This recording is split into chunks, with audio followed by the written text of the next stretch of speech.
வெற்றிலை வள்ளி கிழங்க பற்றி ஆல்ரெடி நான் 2-3 ஷார்ட்ஸ் வந்து அப்லோட் பண்ணியிருக்கேன். இன்கேஸ் நீங்கள் பார்க்கல அப்படின்னா கண்டிப்பாக மறக்காமல் செக் பண்ணுங்கள். இந்த ஷார்ட்ஸ் கூடவே அதையும் நான் அட்டாச் பண்ணுறேன். இப்போது இந்த பெரிய சைஸ் வெற்றிலை வள்ளி கிழங்க இது மண்ணுக்கு அடியிலேருந்து அறுவடை பண்ணுதுங்க. இதை நம்ம வெட்டி இதோட கிராஸ் செக்ஷன் எப்படி இருக்குன்னு பார்க்கலாம். வெட்டுறதுக்கு கொஞ்சம் கஷ்டமாக தான் இருந்துச்சு. பாட்டி கொஞ்சம் ஸ்ட்ரகிள் பண்ணியே தான் வெட்டினாங்க. கொஞ்சம் ஸ்ட்ராங்கானவங்களாக இருந்தீங்கன்னா ஈஸியாக வெட்டிடலாம். இந்த மாதிரி பெரிய கத்தியை வச்சு வெட்டும்போது கொஞ்சம் ஈஸியாக இருக்கும். இதோட டெக்ஸ்சர் எப்படி இருக்கும்னா நம்ம நார்மல் கருணக்கிழங்கு இல்லைனா சேனக்கிழங்கு எல்லாம் சாப்பிடுவோம் இல்லையா, அதே மாதிரி தான் இருக்கும்.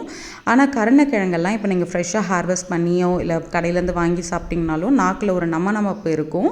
இந்த கிழங்குல அந்த மாதிரி இஷ்யூஸ் எதுவுமே இருக்காது.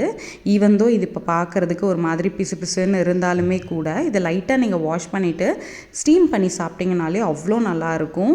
நீங்கள் வேறு எதுவுமே கூட போட தேவையில்ல. லைட்டாக சால்ட் ஸ்ப்ரிங்கிள் பண்ணிவிட்டு ஸ்டீம் பண்ணி சாப்பிட்டு பாருங்கள், சூப்பராக இருக்கும்.